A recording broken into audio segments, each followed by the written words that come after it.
Salam değerli izleyicilerimiz. Biz yine efirdəyik. Bugünkü qonaqlarımız Sədaqət Paşayeva və Zakir Nəsirov milletvəkillərimiz bizimlədir. İlk öncə hər ikinizə təşəkkür edirəm müraciətimizi qəbul etdiyiniz üçün, qonaq olduğunuz üçün. Hər zamanki kimi birlik naminə proqramımızda yenə də birlik naminə, birləşmək naminə suallarımızı yönləndirəcəyik və verilişimiz bu tərəfdə gedəcək. Belə, Sədaqət xanım, ilk öncə sualı sizə yönləndirim. Yəni öz təcrübələrinizdən, biliklərinizdən bizimlə də bölüşün. Xalqımız birləşə bilmir. Yəni yenə qeyd edirəm, 44 günlük savaşda 30 illik torpaqları azad edən bizim şəhidlərimiz, qəhrəmanlarımız olduğu halda Rus ordusunu tankın altına girərək belə çıxaran bu xalq niyə öz hüquqlarını müdafiə edə bilmir? Niyə birləşib birlikdə, yəni belə deyək, hamısı bir nömrə olmaq istəyir, amma niyə o birliyi yaradıb bir yerdə mübarizəyə davam edib öz haqlarını əldə edə bilmirlər? Və dünya təcrübəsində Amerikada və Polşada, digər ölkələrdə xalqlar ziyalısı, fəhləsi fərq etmədən hamısı birləşib, öz haqqını tələb edib, öz taleyini özü yazıb. Bizdə bu vəziyyət necədir? Sizcə necə olacaq? Siz necə görürsünüz hal-hazırki ölkəmizin, xalqımızın psixoloji durumunu? Buyurun Sədaqət xanım. Teşekkür ederim Sevinç Hanım. Sizi Zakir Bey'in çok değerli ABA TV izleyicilerini salamlayıram. Ümid edirəm ki, izleyicilerimiz bu maraqlı hem de çok lazımlı mövzulara diqqətlə izləyirlər. Çünkü indi hal-hazırda xalqımızın daha çok bu bilgilere ihtiyacı var. Çünkü bizim xalqımız heç vaxt laqeyd xalq olmuyor. Her zaman öz vətənində haqqın, ədalətin, azadlığı uğrunda öz balasını sona qədər mübarizə aparan bir xalqdır. Mən deyərdim ki, çok yakın xalqlarımızda. Mən sadəcə yenə o sualın o hissəsinə qayıdıram ki, bizim xalqımız hər zaman öz vətəni uğrunda daimi mübarizə aparan və özünü və öz övladlarını vətənin azadlığı uğrunda mübarizəyə səsləyən bir xalqdır. Heç vaxt hər hansı bir təhlükə olursa gizlənməyib, qaçmayıb, hər zaman vətənimizin qorunması uğrunda hansı rejim olur olsun fərq etməz, hər zaman aktiv iştirak edir, vətənin şərəfi və onun adaləti uğrunda mübarizə aparıbdır. Həqiqətən də bu sual hər zaman bizi çox düşündürür. Parlament olaraq və vətənimin azadlığı uğrunda mübarizə aparan vətəndaşlar olaraq hər kəsi bir-birinə danışdığı zaman əsas mövzu bu olur. Nəyə görə vətən üçün canından keçən oğullar bugün vətənin haqqı, ədaləti uğrunda bir araya gələ bilmirlər. Səbəb nədir? Bu çox ciddi bir sualdır. Ona görə də bizim əslində bu məsələ təkcə xalqımızın üzərinə düşən sual deyil. Bu eyni zamanda ölkəmizdəki sosial-siyasi institutların vəzifəsidir. Çünki xalq heç vaxt boşlu deyil. Məsələn, xalq bunun üçün mükəlləf deyil. Mükəlləf olan, ölkədəki bu sahədə mövcud olan müxalif və yaxud da ki, digər, təkcə müxalif deyil. Eyni zamanda araşdırma institutları var, elmi institutlar var.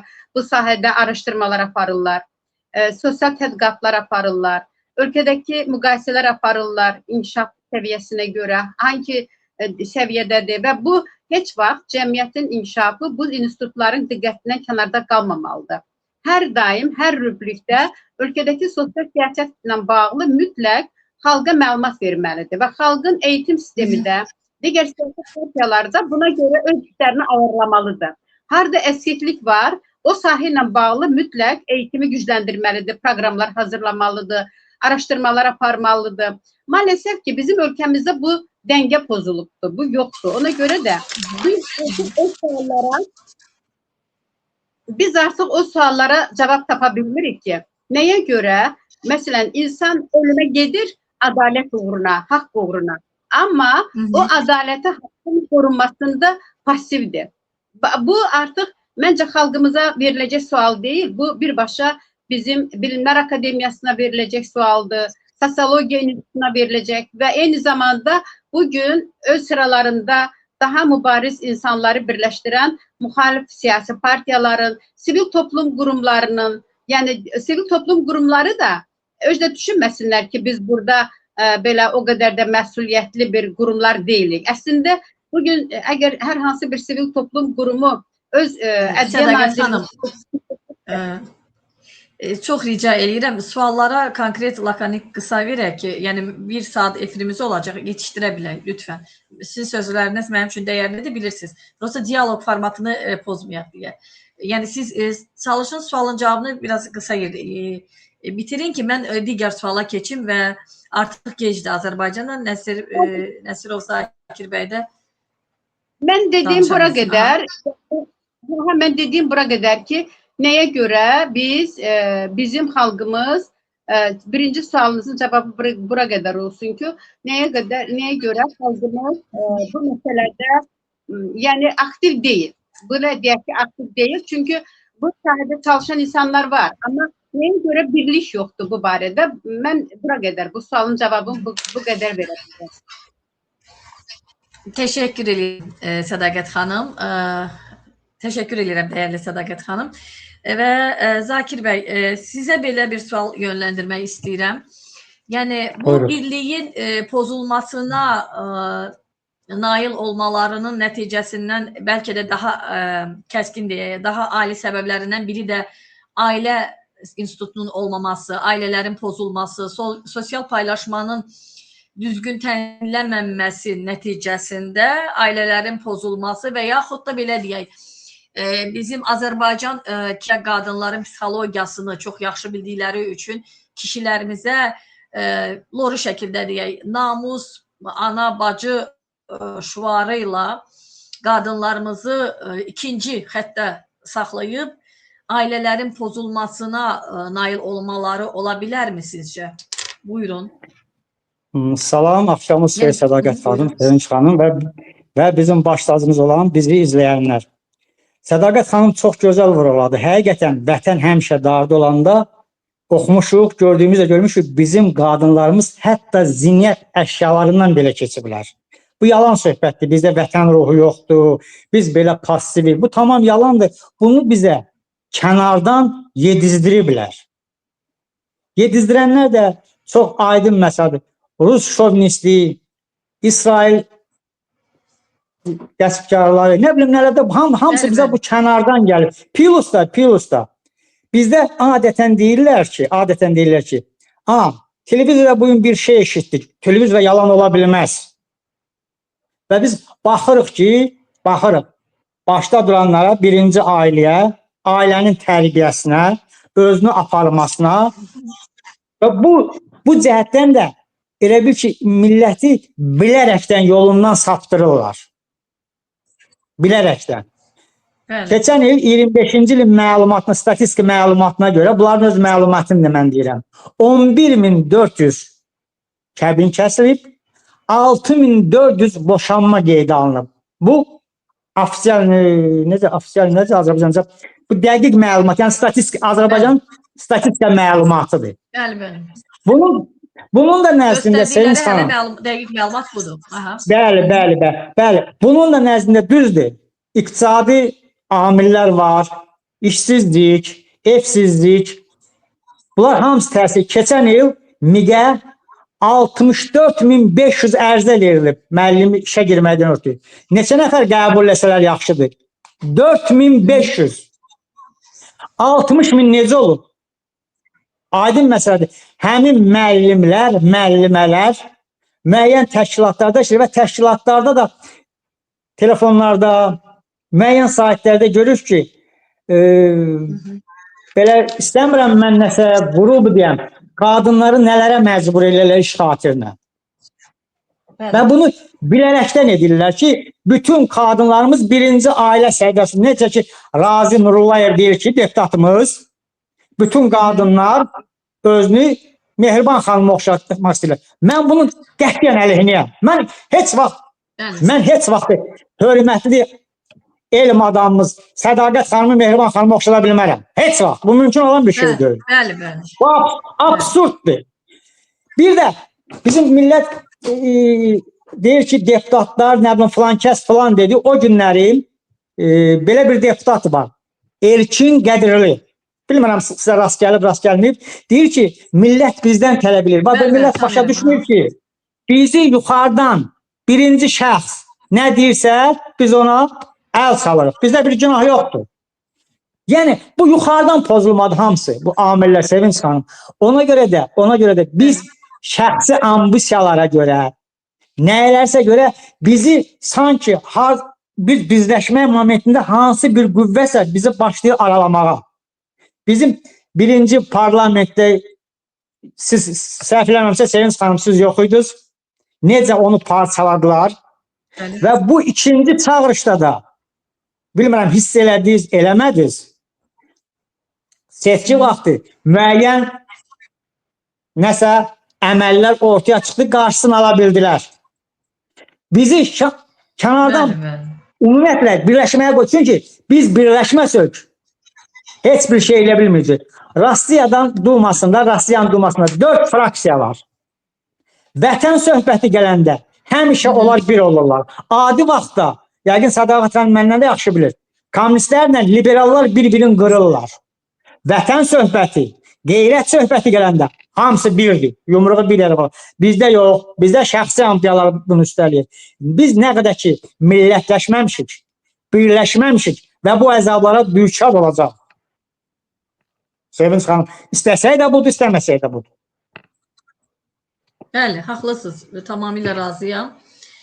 Tamamilə razıyam Zakir bəy. Demək, o zaman bizim xalqın psixologiyasını çox gözəl bilirlər. O yüzden də qadın emosional varlıqdır. Qadınlar, biz bütün dünya təcrübəsində görürük ki, protesti eləyən əsas qadınlardır. Qadınlar öndə olur və protestlərin, qanunların işləməsinə daha çox nail olurlar. Bizim amma topluma gəlincə isə mentalitet adında, belə deyək də, loru şəkildə cəmasın anası, başçısı var, namus, qeyrət şüarı altında kişilərimizi sıxırlar və xanımlarımızın ortalığa çıxmasına maneçilik yaradırlar. Biz bunu ümumiyyətlə hər bir addımda görə bilərik. Mübariz kişilərimizin belə xanımlarının mübarizə xəttində olmamaları bəlkə də bunu göstərir. Yəni ən azından məsələn bizdə də elə olub. Mənim də həyat yoldaşım müəyyən bir protestlərdə çox vaxt çalışırdı ki, özü getsin, mən olmayım. Yəni bu şuarla, psixologiyayla insanların haqqını, hüququnu qısaltlayırlar və insanların arasındakı fərqi çox qoyurlar, ayrı seçkiliyi qoyurlar, yuxarı təbəqə, aşağı təbəqə, ziyalı və nə bilim fəhlə təbəqəsi, ümumiyyətlə bu dəqiqə ölkəmizdə açıq desək, orta təbəqə yox kimidir. Yuxarı və çox aşağı təbəqə var. Belə formalaşdırıblar ki, insanlar bununla da bir-birindən uzaqlaşırlar. Yəni, bir-birinlə bəlkə də sosial araşdırma, məlumat baxımından məhdudlaşma gedir və bu da təbii ki, insanların birlikdə qanunlarını müdafiə etməsinə maneçilik yaradır. Belə, həyatı müşahidə etdikdə, dəyərli millət vəkillərimiz, yəni bu ölkələr var ki, bizim kimi bu yolları keçiblər artıq, birləşiblər, öz haqlarını müdafiə ediblər. Onlar haqqında nə deyə bilərsiniz? Hansılarda daha uğurlu olub və yaxud da məsələ Polşada bilirəm ki, olub belə bir şey, Amerikada olub. Təcrübənizdən hansınız məlumatlısınızsa, daha çox buyurun. Danışaq, bəlkə bizim millətimiz də eşidər, güc alar və yaxud da müəyyən bir sistematik bir şeyləri öyrənərik. Buyurun. Əslində, Sevinç xanım, orada... İstəyirsən bu barədə danışmaq istəyirsinizsə buyurun. Yox, buyurun, sualı cavablandıra bilir. Siz deyin, sonra Zakir bəy. Yəni, eyni sualı sonra Zakir bəy cavablandırar. Tamam. Sevinç xanım, əslində bilirsiniz ki, Sovet rejimi 70-ci illərdən başlayaraq 80-ci illərdə artıq xalqların o rejimdə öz haqlarının mübarizəsi ilə bağlı bir proses başladı. İnternetlər quruldu. Azərbaycan tarixində bu cür fəaliyyət bəlli idi, yəni 70-ci illərdə, 80-ci illərdə xüsusi olaraq 60-cı illərdə ilk dəfə məsələn bizim Şıxalı Qurbanovun Novruz bayramının qeyd etməsi və buna bənzər bir sıra hadisələr var idi. Artıq Sovet rejiminin o vaxtki insihartı idarəçiliyinə qarşı xalqlar öz həm milli mədəni dəyərlərinə, həm də birlik nümayiş etdirirdilər. Bu baxımdan 80-ci illərdə Polşa xalqı sendika yaratmaq, işçilərin haqlarını qorumaq amacı ilə bir hərəkətə başladı və bu solidarnost deyirdilər buna, indi Polşa dilində bu və o həmin həmkarlar əslində onlar əməkçilərin hüquqlarının müdafiəsi ilə bağlı xüsusi sendikaların qurulması, həm bizim dilimizdə buna həmkarlar komitələrinin yaranması ilə bağlı təşəbbüsləri idi. Çünki əslində Sovet rejimi də kütləvi insan haqlarının pozulmasına barışa bilmirdilər. Və ona görə də bu hərəkətlər başlamışdı və biz çox yaxşı olardı ki, mən çox təəssüf edirəm ki, bu hərəkata bizim 80-ci illərin sonlarındakı milli azadlıq hərəkatını, yəni milli azadlıq hərəkatı da məhz o rejimə qarşı, yəni torpaqlarında müdaxiləsi və Qarabağda baş vermiş o vandalizmə qarşı törədilmiş cinayətlərə etiraz olaraq 80-ci ildə 19 gün mübarizə tarixində məhz o birliyin ən böyük, ən bariz nümunəsidir. Məsələn, mən bu sıraya bizim milli azadlıq hərəkatını da əlavə edərdim. Polşa xalqının mübarizəsindən həmin 80-ci illərin əvvəllərində başlamışdı. Onlar bu əməkçi hüquqlarının müdafiəsi ilə bağlı kommunist rejiminə qarşı etiraz idi. Bizim mübarizəmiz isə birlik nümayiş etdirməyimiz məhz Qarabağdakı erməni vandalizminə qarşı xalqın birləşməsi idi.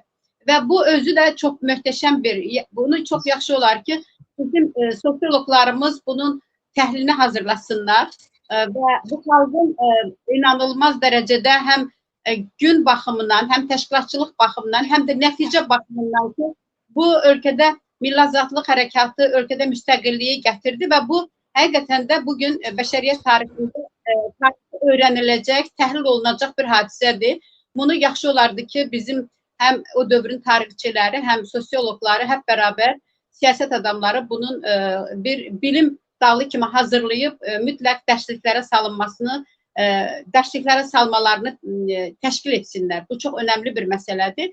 Ona görə də biz ümumiyyətlə və Amerika xalqı da, məsələn, Vyetnam Savaşı'ndan sonra bilirsiniz ki, Vyetnam Savaşı'ndan sonra Qaradərilər də onlara ciddi ayrı seçkilik var idi ölkə daxilində və o siyasətçilər orada öz haqlarını müdafiə elədilər. Nəyə müdafiə elədilər? Əgər biz bu vətən uğrunda ölürüksə, Amerika uğrunda ölürüksə, niyə görə bizdə burada ayrı seçkilik olmalıdır? Bilirsiniz ki, Amerikada siyah dərilərlə beyaz dərilər müştərək nəqliyyatdan istifadə edə bilmirdilər. Ayrı-ayrı nəqliyyatlardan istifadə edirdilər. Bu da o xalqın birlik nümayiş etdirərək öz haqları uğrunda mübarizəsi nəticəsində məhz ölkədə insan hüquqları ilə bağlı qanun qəbul olundu və bu birlik ölkədə demokratiyanı və hüquqi dövlətin gəlişməsini təmin elədi. Təşəkkür edirəm Sədaqət xanım. Zakir bəy, sizə belə bir sual yönləndirim. Demək, əgər sabah eyni haqsızlıq hər hansı bir ailənin başına gələrsə, bugün susarmiyyət sabah özünə necə dəstək ola bilər? Məsəl üçün, qazilərimizin və yaxud da şəhid ailələrimizin başına gələn və yaxud da siyasi məhbuslarımızın hər hansı bir ailənin başına gəlsə, o özünü necə qoruyacaq, əgər bu birlik yoxdursa? Məsəl üçün, məsəl gətirə bilərik ki, bilirsiniz, bu yaxınlarda bizim efirimiz üçün belə deyək, uyğun olmasa da, Arzum 99 adlı bir xanımın ölkəmizdə qayda qanun var dediyi halda özü bu qanunsuzluğu yaşadı. Nə dərəcədə qanunsuzluqda onu təbii ki, hüquq müdafiə orqanları normal olan ölkədə təbii ki, bildirirlər. Bizdə isə bu yoxdur.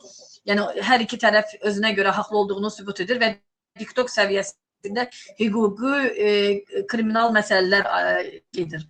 Belə, o yüzden sual belədir. Yəni, birləşib bir-birini müdafiə etməyən bir xalq hər qapı döyülər demişik ya, birinin qapısı sabah döyüləndə özünü necə qoruyacaq? Hansı hüquqlara sığınaraq qoruya bilər özünü?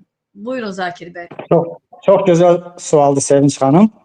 bizim ailəmizdə, şəxsən mən öz ailəmdən danışıram, veteran, qazi və 2-ci Fəxri xiyabanında yatan bacım nəvəsi var. Yəni mən bu hadisələrlə, bu halların hər birinə rastlaşmışam. Siz inanırsınızmı? Mənim bacım oğlu qazi, bakalavrı qutarıb, magistri qutarıb, əskəridən, müharibədən qayıdıb, sözlərindən belə çıxır ki, ölsəydin yaxşı olardı. Yəni, məsələ, yəni, insan yoxdur, problem yoxdur, daha asan olardı. Bugünkü gündə çox təəssüf olsun ki, Azərbaycanda hər bir kəs özü öz məsələsini həll eləyir. Bu da səbəb nədən irəli gəlir? Çünki bizim ziyalılarımızın başında anar durursa, sosiologlarımızın başında adı yadılması bir Qasımov durursa, bizi hər gün təhqir edirsə, bu elə belə də olmalıdır. Bundan artıq heç nə gözləməməliyik. Və bütün bu səbəbləri aradan çıxartmaq üçün Sevinç xanım, bizim bu partiyanı biz parlamenti yaratdıq ki, parlamentdə öz sözünü deyənlər desinlər. Və hiss edirsiniz, parlamentə də gələnlərin, söz deyənlərin əksəriyyəti xaricdə oturub. Daxildə 2 nəfər, adi bir misal verəcəm, suyu, qazı gəlmir, gündəlik pul plat deyir. Deyirsən, əbala gedək haqqımı tələb elə. O günlər bilməz. Deyir, verməsələr neyinirik? Deyirəm, necə yəni verməsələr? Heç kimə dədəsinin borcu yoxdur, heç kimə dədəsinin cibindən pensiya vermir. Mənim atam ömrü boyu neft sahəsində qazması işləyib, ömrü boyu. Mən də neftçi olmayım, mən başqa sahədə yönəlmişəm. Və indi həmin pulu ailə yiyir. Niyə? Nə səbəbə görə? Ailənin, üzr istəyəm, mən dönə-dönə, ailənin xanımı, siz xanımlardan nəyə artıqdır? Neçə qat əski idi əxlaqına görə. Və bu səbəbdən də Sevinç xanım, bizim yeganə yolumuz ancaq birləşməkdir. İstəsək də budur, istəməsək də budur. Nə qədər bizə mani olsalar da, Rusların bir sözü var, deyir, bizi döydükcə biz möhkəmlənirik. Biz məcburuq möhkəmlənməyə. İstəyir bizi döysünlər. Çünki bizim başqa yolumuz yoxdur. Biz vətəni azad eləmək uğrunda, bu sistemdən azad olmaq uğrunda yeganə yolumuz birlikdir. Birliyimizi, millətləşməyimizi həyata keçirdək. Bu sistemi tarixin arxivinə göndərək. Ondan sonra bəli, müəyyən məsələləri qeyd edək. Qaldı ki, tarixin yazılmasına Sədaqət xanım məndən də yaxşı, tarix həmişə diktatorların diktəsi ilə yazılıb. Siz təsəvvür edirsiniz, bu gün məktəblərdə sentyabrda və birinci o sinif rəhbərlərinin apardığı 5-15 dəqiqəlik iclaslarda bilirsiniz nəyə təbliğ edirlər? Ancaq 69-dan bəri Azərbaycan peyda oldu. 69-a qədər Azərbaycan adlı yer, dövlət olmuyor. Filankəsin babası, filankəsin nənəsi, filankəsin düz nəvəsinə qədər. Bu tarixdir mi? Hələ bir misal deyim, yadınızdan çıxmasın. İclasda prezident, alimin adı yadımdan çıxdı.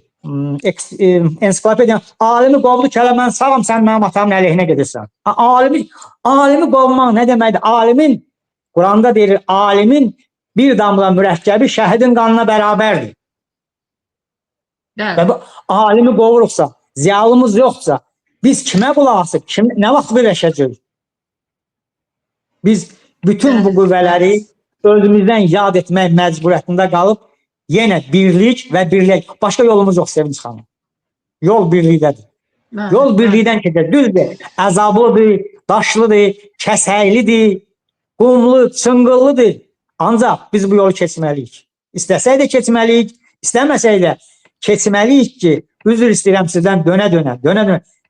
Vaxt başında nəvələrim gəlib mənim qəbrimin üstündə mənim yorumu söyməsinlər. Mən belə görürəm. Əsl, təşəkkür edirəm. Zakir bəy, təşəkkür edirəm. Çox haqlısınız.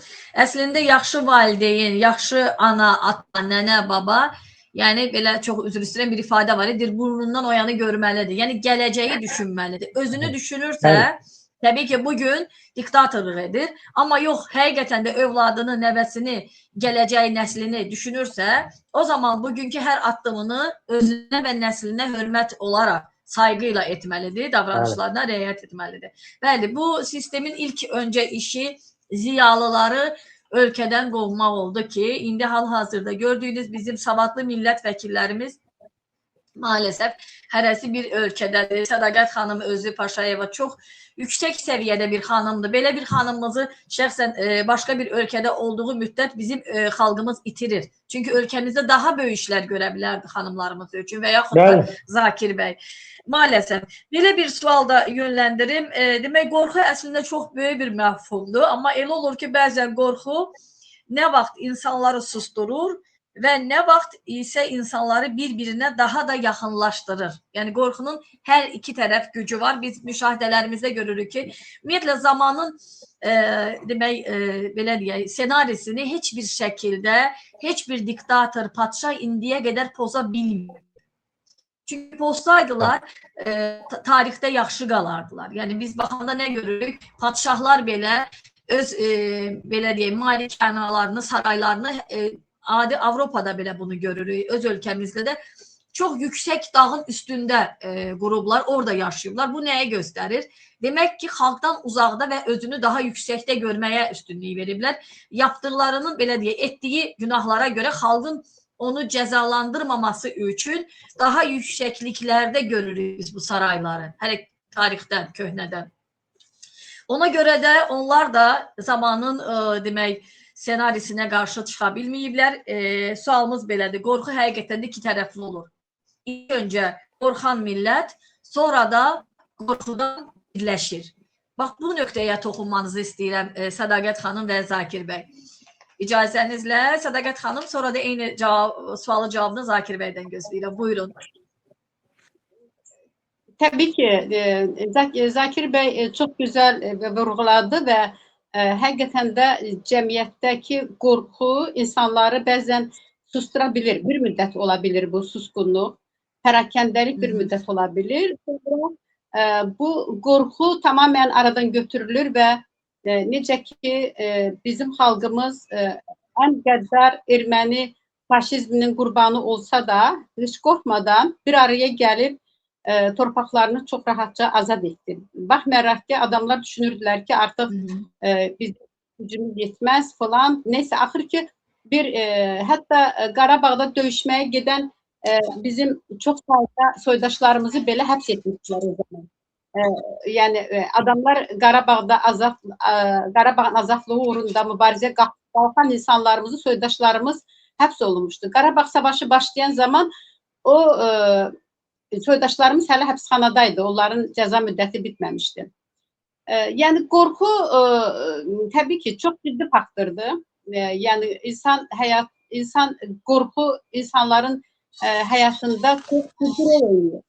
Amma bəzən bu axıra qədər də öz etkisini saxlaya bilməz. Çünki elə həddə gəlib çatır ki, xalq artıq qorxmur. Məsələn, Sovet rejimi necə dağıldı? O qorxu necə qırıldı? Xalq qalxdı ayağa və baxmayaraq ki, demək olar ki, 70 il ərzində bu rejimin tək gördüyü gizli şəkildə o insanları məhv etmək, öldürmək, yox etmək, ən çox da düşünür və ziyalılarını məhv etmişdilər. Yəni, demək olar ki, Sovet rejimində, Sovet məkanında, ən çox da Türk Cumhuriyyətlərində heç birində ziyalı, düşünür, toplum belə qalmamışdı. Mesela Kırım Tatarları tamamen köçürülmüşdü. Asra Türkləri bugünə qədər vətənlə gedə bilmir. Amma Kırım Tatarları təkrar qayıtdı öz vətəninə. Nəyə görə deyirəm bunları? Yəni, qorxu və törədilən, o ədalətə, haqqa qarşı törədilən hadisələr mütləq öz mübarizəsini təşkil edir və ona qarşı mübarizə aparır və sonunda ona nail olur. Yetər ki, xalq onun axıra qədər yəni ayrılmasınlar. Və bizim ölkəmizdə hal-hazırda çox ciddi bir qorxu rejimi var və məncə bu qorxu biraz niyə görə bu qorxu daha belə yayğındır və təsirlidir? Çünki ölkədə birlik yoxdur. Siyasi partiyalar, çox ayrı-ayrı güclər öz hücrələrinə çəkiliblər. Onlara da heç bir etkisi yox cəmiyyətdə. Demək olar ki, heç bir araşdırma falan aparılmır. Məsələn, mən indi hərdən düşünürəm ki, niyə, məsələn, bizim ölkəmizdə Məsələn, bir siyasi partiya hakimiyyətə gəlmək üçün xalqın içərisinə gedib bir araşdırma aparmır, bir sorğu aparmır. Nə baş verir ölkədə? Məsələn, siyasətdəki bu yaratmazlıq, əskiklik, bəlkə də daha yaxşı idarə olunur, bəlkə daha kötü idarə olunur. Yəni, baş verən hadisələrin mahiyyətini təhlil etmək üçün demək olar ki, heç bir iş görmürlər. Mən buna çox üzülürəm. Yəni, ona görə də bugün biz qorxunu sadəcə biz pərakəndə cəmiyyətlər üçün şamil edə bilərik ki, orada heç bir qurum və quruluş yoxdur. Məsələn, orada toplumun demək ziyalı qismi yoxdur. Sadəcə qorxu sindromu ilə idarə olunurlar. Bunlar keçicidir. Məsələn, rejimi ilə öz niyyətinə nail ola bilir keçici olaraq. Həbs edə bilir, sonra işgəncə verə bilir, hətta öldürür. Hətta bu öldürsə belə, hətta bu insanlarda axıra qədər qorxu yaratmır. Siz baxın, nə qədər fərdi qaydada mübarizə aparan insanlar öldürülsə belə, yenə də o mübarizə aparan insanlar çıxır meydana. Yəni, bu mübarizə elə bir ədalət uğrunda elə bir məsələdir ki, onu susturmaq olmaz. Məsələn, bugün məni öldürə bilərlər, səni öldürə bilərlər, milyonları öldürə bilməzlər. Məsələn, bir nəfərin əvəzinə 10 nəfər qalxır mübarizə aparır. Ona görə də biz indi bu qorxu məsələsini o qədər də məncə hallandırmaq doğru deyil. Qorxu deyil bu. Sadəcə gücdür. Nəyin gücüdür? Polis gücüdür, zorakılığın gücüdür. Çünki bizim xalqımız qorxaq xalq deyil axı. Çünki biz onun mübarizə tarixinə baxırıq. Hər zaman mübarizə olub, hər zaman mübarizə meydanında olub. Hətta heç, məsələn, Milli Azadlıq Hərəkatı başlayanda Sovet hökumətində o maştabda azadlıq hərəkatı başlamamışdı. Yəni, ilkin olaraq bizim xalqımız başladı və həmin il 83-cü ildə, demək, həmin il 89-cu ildə deyəsən, biz ilin xalqı elan olundu. Yəni, nəyə görə deyirəm bunları? Qorxu deyil bu. Sadəcə bugün bu pərakəndəlikdə hakimiyyətin polis rejimidir və bu təsiridir. Ona görə də, çünki həbs olunmaq insanın fəaliyyətdən saxlayır. Kimsə istəmir həbs olunsun. Çünki onun fəaliyyətini dondurur. Eyni zamanda onun peşəkar fəaliyyətinin böyük bir hissəsi məhv edilir. Məsələn, bugün bizim tutaq ki, həbsxanada olan jurnalist xanımlarımız indi əgər azadlıqda olsaydı, Azərbaycan ictimai-siyasi fikrin formalaşmasına çox böyük töhfələr verə bilərdilər. Çünki daim araşdırma aparırdılar, daim müqayisələr aparırdılar. Hər daim hadisələri təhlil edirdilər. İnsanlara ağı qaradan ayırmağı verirdilər. Yəni, onların hamısı araşdırmacı jurnalistlər idi, özgür idilər. Onlar heç kəsin, hər hansı bir siyasi partiyanın monopoliyasında deyildilər.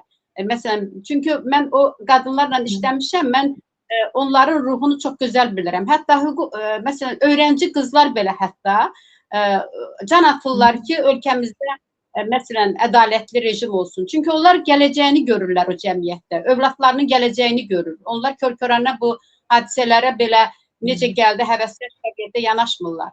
Çünki bu qadınların mübarizəsini gərək bizim hökumətimiz dəstəkləsin, nəinki onu məhdudlaşdırsın.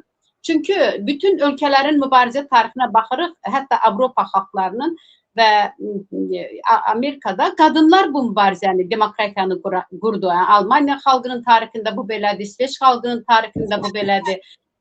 Bizim bu həm millət vəkilləri, məsələn, ölkənin aktiv siyasi institutları bir müqayisələr aparsınlar. Bu yaxın 2-ci Dünya Savaşından sonraki dönəmi çox gözəl təhlil eləsinlər. Demokratiya institutlar necə quruldu? Bu şəbəkələşmə necə oldu? Və biz bu yolu da, çünki əlavə bir ehtiyac yoxdur başqa bir görməyə. Yəni, bu keçilmiş yol var, bu yolla da biz çox rahat gedə bilərik. Odur ki, mən də buradan efirimizdən istifadə edərək, mən çox dəyərli bizim jurnalist xanımlarımızın azadlığa çıxması üçün xalqımızın bir araya gəlməsini istəyirəm. Təbii ki, xarici ölkədə bizim soydaşlarımız təşəkkür edirik onlara ki, onlar müəyyən aksiyalar keçirirlər. Amma ölkə daxilində bizim jurnalist jurnalistika ümumiyyətlə bunları müdafiə eləməlidir. Azərbaycan jurnalistikası susmamalıdır. Həm kişiləri, həm qadınlar, həm öğrenciləri. Onlar çünki əgər onlar susarlarsa bu ədalətsizliyə ölkədə bir xaos yarana bilər. Çox ciddi bir anarxiya yarana bilər. Bu da təhlükəlidir. Bəli. Gələcəkdə yaradıcı insanların fəaliyyətinə, demokratiyanın gəlişməsinə çox ciddi əngəldir. Ona görə də mən xalqımızı məhz bu xanımların azad olunması üçün mübarizəyə səsləyirəm ki, biz hamımız onların azadlığını, çünki o xanımlar silahlı deyirlər, onlar kimisə gedib təhqir etmirdilər, kiməsə qarşı hücum etmirdilər. Onlar sadəcə ölkədəki ədalət uğrunda mübarizə aparırdılar. Teşekkür ederim Sədaqət xanım. Çox geniş sualdan kənar da çox geniş məlumatlar verdiniz. Teşekkür ederim. Ümumiyyətlə təhsili qısıtlasalar da, yəni savadlı insanlar ölkəni tərk etsə də, ölkədən kənarda, məsəl üçün Zakir bəy, Sədaqət xanım nümunə olaraq ölkədən kənarda olsalar belə xalqın parlamentindən yenə müdaxilə edirlər, yenə xalq üçün çalışırlar, savadlarını buna harcayırlar və yaxud da başqa türlü, yəni hüquqşünaslarımızı, jurnalistlərimizi içəri salmaqla bunu bir dəfəlik bağlamaq olmaz. Yəni bunu anlamırlar. Bəlkə də o yüzden Tanrı da diktatorlara nəfis versə də savad və ağıl vermir. Buna şükürlər olsun. O yüzden də yəqin ki tam məhv edib bitirə bilmirlər. Çünki özləri də anlamırlar ki bir nəfəri, iki nəfəri olsun, xalqın yarısını tutsaz da burada söhbət xalqdan gedirsə, ölkədən kənarda olanlar inkişaf edəcək, müdaxilə edəcək və artacaq əlbəttə ki. Eləcə də ailə mövzusuna yenə dönmək istəyirəm. Mən bu yaxın vaxtlarda belə bir video sujeti gördüm Zakir bəy. Demək, Azərbaycanda statistik hesablamaya görə, yəni sizlər bilirsiniz ki, qadın ölümləri aşırı dərəcədə çoxdur. Evet. Və kommentlərə baxınca insan çox təəssüf hissi keçirir. Niyə? Çünki bu indiki sistemin Azərbaycan qadınını aşılaması və başqa bir ada çıxartmaq istəyi artıq göz qabağındadır. Bunu hətta Sədaqət xanım da qeyd etmişdi. Demək, Heydər Əliyevin gəldiyi illərdə nələr baş vermişdi. Sədaqət xanımın araşdırmasında görmüşdü ki, o söhbətdə heç Azərbaycan xanımı olmayıb və yaxud da bir nəfər olub. İndi də eləcə, məsələ, qadın ölümünün hədsiz dərəcədə yüksək olması və kommentlərdə kişilərin namus, qeyrətlə müdaxilə etməsi, onların hiss olunur ki, bu tərəfdə, bu yöntəmdən onları sığışdırırlar, yəni Azərbaycan qadınına xələl gətirərək. Amma ölümləri izlədikdə biz nə görürük? Məsəl üçün, Sevinc adında bir Azərbaycanlı xanımımız vardı ki, 4 uşağının anasıydı, boşanmışdı. Zaten evliliyi də çoxsunun, bilirsiniz, valideyn tərəfindən olur. Yəni, çünki qadınlar sərbəst şəkildə özləri ünsiyyətə keçməyi bizdə biraz qısıtlıdır, imkan verilmir buna. Amma nəticə olaraq biz nə gördük? Qadın ayrılsa da, neçə ildən sonra övladlarını atası gəlib götürmüşdü, qaçmışdı və qadın gedib övladlarını atasından almaq istəyəndə, yəni aldatmışdı onu, çağırmışdı. Keçmiş həyat yoldaşı qadını öldürdü və işin daha təsirli tərəfi o idi ki, həmin xanım 13 yaşında ərə verilib və ölümündə anladılar ki, xanımın heç metirkası yox idi. Yəni bu dəhşətli bir göstəricidir əslində və maalesef xanımlarımızın çoxsu bu vəziyyətdədir. Buna baxmayaraq kommentlərdə bəlkə də trollar edir bunu, amma Azərbaycan kişisi adından əxlaqsız xanımdır damğasını vururlar, vurmağa çalışırlar. Hansı ki bu hakimiyyətin belə deyək də saxta yollarla seçilən millət vəkilləri siyavuş millət vəkili olaraq da belə deyək, etik normaları keçməyək. Müəyyən bir qadın belə deyək, satışının açıq şəkildə legallaşmasını söhbətini etmişdi Milli Məclisdə. Yəni bunların etdiyi söhbətlər belə bizim mentalitetimizə ziddir. Amma bunlar, baxın, bizim mentalitetimizi nə şəkildə belə deyək, kullanır, istifadə edir. Namus və qeyrət anlayışı ailəni və cəmiyyəti qorumaq üçün yaradılıb, yoxsa bəzən bu anlayışdan insanların qorxudulması və susturulması üçün də istifadə oluna bilər ki, hansı ki, hakimiyyət bunu dəfələrlə şahid olmuşdur ki, siyasi xanımlarımızın, kişilərimizin üzr istəyirəm, otaqlarına kamera qoyub onların şəxsi şeylərini çəkib ortalığa qoymuşdular ki, hansı ki, mənə elə gəlir ki, bu onların utancı yox, həmin bu işi edən hakimiyyətin utancıydı. Bu barədə istəyərdim Zakir və fikirlərinizi bölüşəsiz. Buyurun. Sevinç xanım, arxadan başlayıram. Bu hakimiyyətin düşüncə mən Azərbaycan xanımının sədaqətinə, qeyrətinə qurban olum. Laçın qayalarından erməninin əlinə düşməmək üçün qız balasını özün qayalardan atan xanımlarımızı unutmayaq. Əhməd Cavadın xanımının həbsxanada nazorlar ona yaxın durmaz. Etdiyi hərəkəti yəqin ki bilirsiniz, açıqlamasını vermirəm. Bu elə bircə nümunə bəlkə. Bizim qadınlarımızın sədaqətinə mən demək olar ki, çox millətlərlə ünsiyyətdə olmuşam işimlə əlaqədar. Bütün millət, bizim xanımlar kimi hələ yaxşısını demirəm, pisinə qurban olun. Pisinə qurban olun. Həqiqətən bizim xanımların pisi də gözəldir. Bizim xanımların, bunlar prosta suni surətdə törədilmiş şeylərdir. Hə, qadın falan, niyə? Hər yerdə mən deyirəm, bugünkü məclislərdə deyirəm ki, atalar, analar, xahiş edirəm, dönə-dönə qızlarınızı oxudun. O yeravanlarım isə, noh, səhər-səhər evdən çıxanda, baxın, hansı vəziyyətdəsin. Birinci, oxumuş qadının tərbiyə etdiyi övlad, and olsun biz yaradana kənardan fərqlənir. Hiss olunur ki, bu uşaq mədəni, savadlı ailədən çıxıb. Çünki uşağı ana tərbiyə eləyir. Biz bunu desək də budur, deməsək də budur. Üzr istəyirəm. Kişi səhər-səhər çıxır, çörək qazanmaq üçün, nə bilim, nəsədən övladı ana tərbiyə eləyir. Ana südü ilə tərbiyə alır övlad. Ona görə yenə deyirəm, Azərbaycan xanımların qeyrətinə qurban olun. Azərbaycan xanımları kimi xanımlar görməmişsiniz. Bax, mən Rusiyada yaşayıram. Bütün millətlərlə ünsiyyətdəyəm. Üzr istəyirəm dönə-dönə ifadəmə görə. Rus qadını, sən bir gün evə pul gətirmə, nə bilim, nəsə eləmə, səhəri gün sənin beşin həyətdədir. Şikəst Azərbaycan kişisinin 30 il qulluğuna duran xanımlar tanıyıram mən. Yoldaşı 41-45'də gedən, 50 il onun yolunu gözləyən doğma bibimi tanıyıram mən. Bircə balası ilə oturub. 50 yerdən elçisi gəlib. 50 yerdən elçisi gəlib. Heç birinə hə demib ki, mən övladımı kənar kişinin yanında tərbiyə eləyə bilmərəm. Bunlar hamısı Sevinç xanım, qadan alıb, süni düşünülmüş şeylərdir.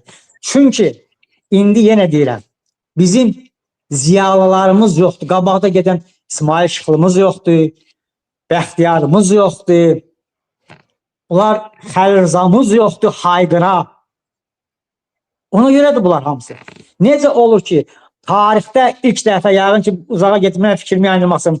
Uzun Həsənin anası Sara xanımı xatırlayaq.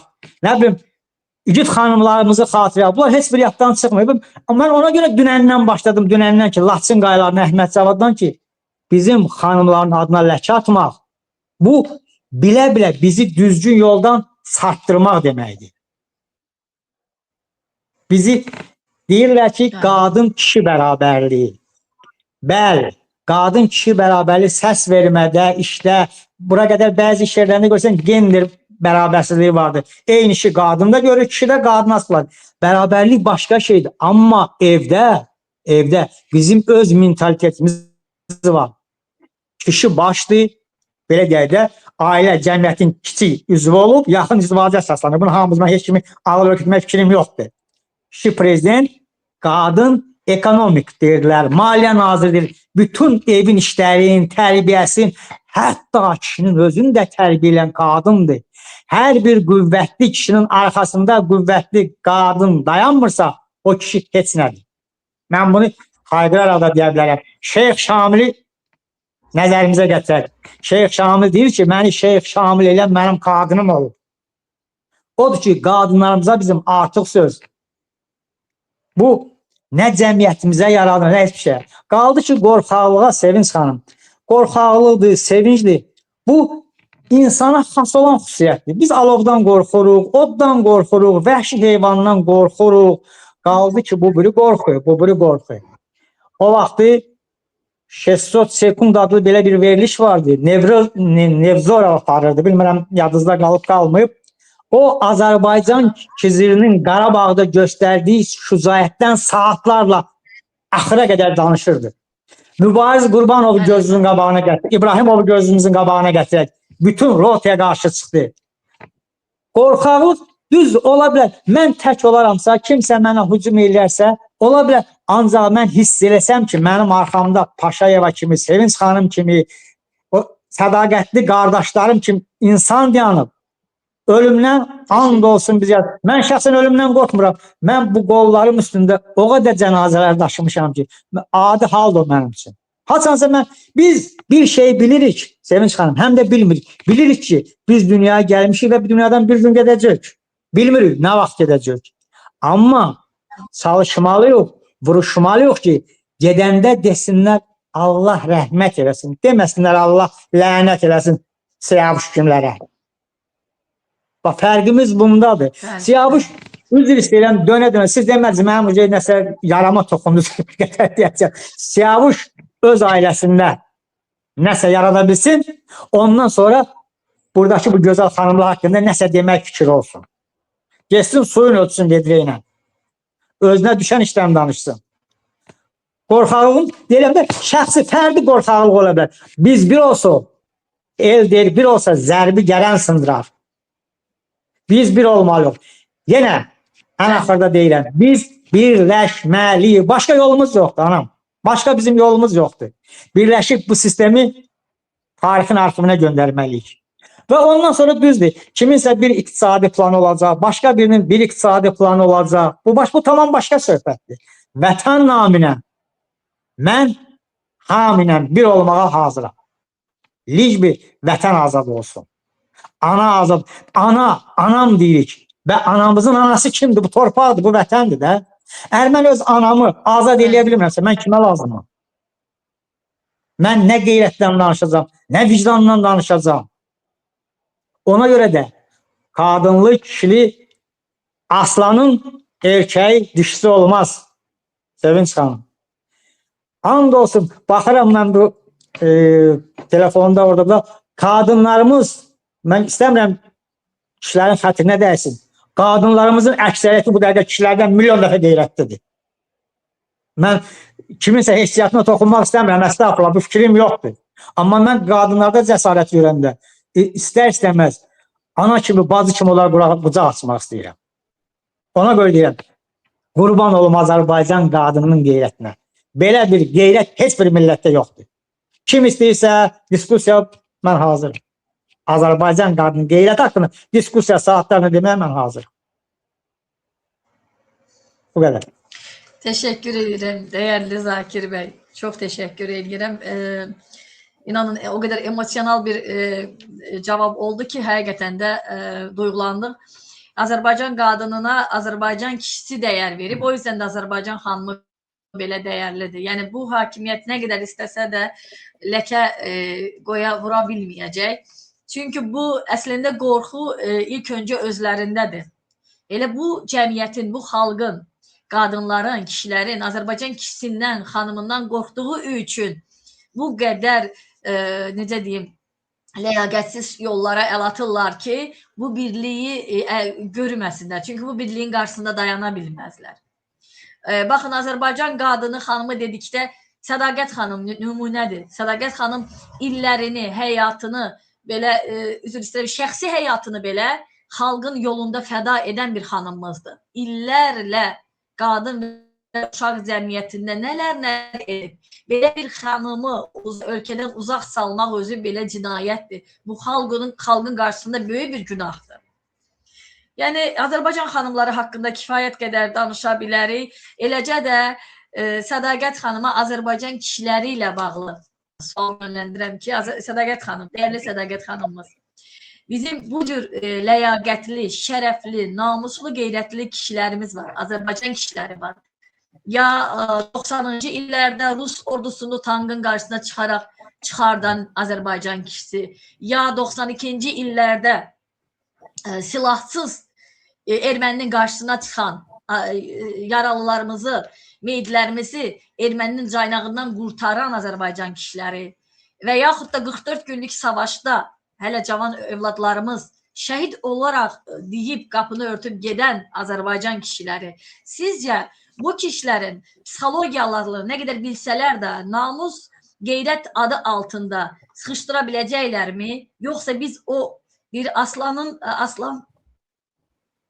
Azərbaycan qadını bir aslandısa aslanlar getirib. Yoxsa bizim bu aslanlarımızı pələng güclü, qeyrət, namus simvolu olan kişilərimizi bu şüvənlilər, yəni namus şüvənlər adında, mentalitet adında sıxışdırıb psixologiyasına təsir edib bu birliyin qarşısını ala biləcəklərmi sizcə? Buyurun Sədə. Təşəkkür edirəm.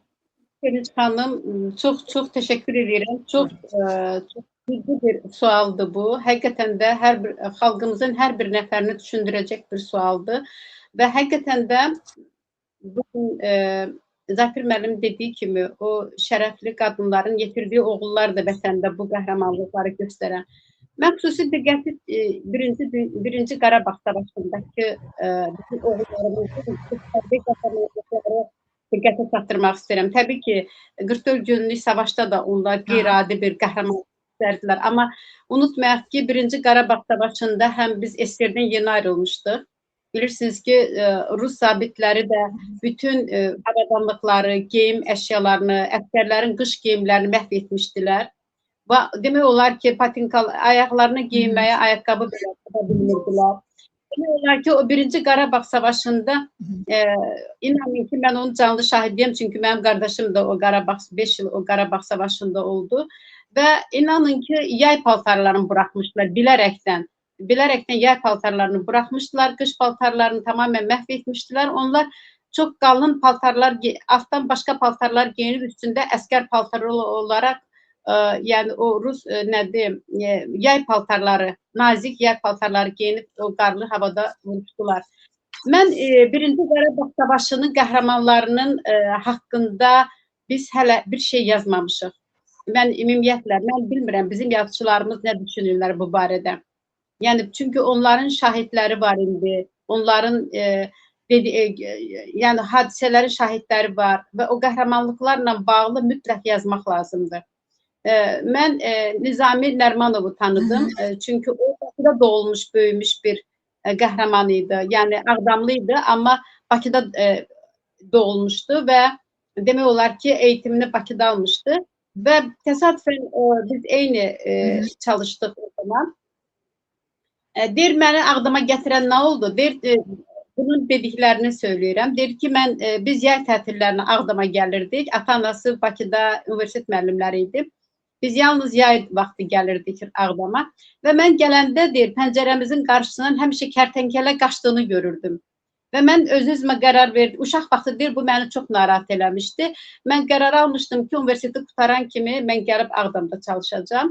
Və o gəlmişdi və Ağdamın ilk müstəqillik qazananda ilk maliyyə başqanı idi Ağdam şəhərinin, Ağdam rayonunun və biz birinci Qarabağ Xocalı hadisəsindən sonra bilirsiniz ki, ilk bombardman olan şəhər Ağdam oldu və bizim ölkümüz elə ilk Xocalıdan sonra dağıdılan ölkü oldu və biz məcburən, o vaxt mobil telefonlar da yox idi, əlaqələr kəsilmişdi insanların və mən 3 ildən sonra Qarabağ alınandan sonra mən duydum ki, Nizami bəy neyse qayıdıb Bakıya gəlməmişdi. O silahı götürüb Qarabağda vuruşmaya getmişdi. Baxmayaraq ki, o özü görevli idi. Onun heç könüllü getmişdi Qarabağa və şəhid olmuşdu. Nizaminin yaralı çıxartdığı əskər yaşayır, amma Nizami bugün şəhiddir. Həqiqətən də bizim bunun kimi çox sayda qəhrəman. Birinci şəhidlərimizi Allah rəhmət eləsin. Mən niyə bunu misalı çəkirəm? Çünki bizim xalqımız bu qəhrəmanlıqları mütləq tarixə keçməlidir. Əgər biz bu qəhrəmanlıqları tarixdə yazıb tanıtsaq və filmləşdirsək, inanın ki, bütün dünya xalqlarının çox böyük bir rəğbətinə səbəb ola bilər və xalqımızı tanıdar. Və buna oxşar və bunun kimi mən inanıram ki, o qədər tanıdığım hələ, məsələn, qardaşımın söylədikləri o qədər qəhrəmanlıqlar var ki, 1-ci Qarabağ savaşında. Baxmayaraq ki, təbii ki, qüvvələr nisbətinə görə təbii ki, onların o qəhrəmanlıqlarına Rus ordusu, Birləşmiş Düşmən ordusu. Amma buna baxmayaraq yaşanıb bu qəhrəmanlıq. Hangi formada olsun yaşanıbdır. Və eyni zamanda bizim bütün bu məsələlərlə bağlı qadınlarımızın orada göstərdiyi rəqabət. Bizim elə millət vəkilimiz Tanrı xanımın o 1-ci Qarabağ savaşında bir batalyonu yaratması və o yaralı əskərlərimizdə o zaman bilirsiniz ki, həkimlər çatışmırdı və orada nə qədər bütün tibb uniformlarla könüllü tibb işçilərinin o prosesə cəlb edilməsi özü bir qəhrəmanlıqdır. Tanrı xanımın bu harda öyrənmişdi ki, belə bir şey olub? O da onun təşəbbüsündə olan, o millətimizin bir qadın qəhrəman kimi gördüyü işlərin sırasında olan bir işdir. Və mən bu misalları o qədər çəkmək olar ki, saatlərlə danışmaq olar bu barədə.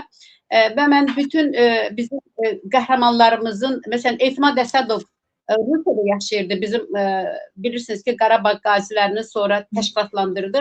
O Rusiyada yaşayırdı, çox yaxşı iqtisadi imkanları var idi. Amma savaş olan kimi bütün o qeyrətli oğlanlarımız hamısı könüllü olaraq gəldilər və vətən uğrunda həqiqətən də axıra qədər vuruşdular.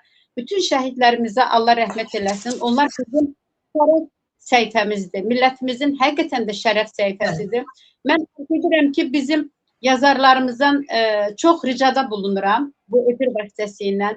Lütfən sakit dayanmayın. O qəhrəmanları mütləq yazın. Onlar haqqında film çəkək, onlar haqqında tarix yazaq. Çünki bu bizim gələcək nəsillər üçün çox qiymətli bir örnəkdir. Ona görə də biz buna sadə baxmayaq. Biz bu hadisələrin içərisində yaşayırıq. Elə bilirik ki, belə olmalıdır. Əslində belə olmamalıdır. Çünki biz heç bir xalqın torpağını işğal etməmişik, heç bir xalqa təcavüz etməmişik. Öz torpağımızda, öz vətənimizdə bu acınacaqlı faciəni yaşayırıq. Ona görə də biz mütləq birlik olmalıyıq. Məhz öz vətənimizi qorumaq üçün yenə də bugünkü mövzumuza gəlirəm ki, nə zaman ki, birgə mübarizə olur, orada tələbələr olur. O birlik istənilən güc olur olsun. Ən böyük silahları belə sustura bilir.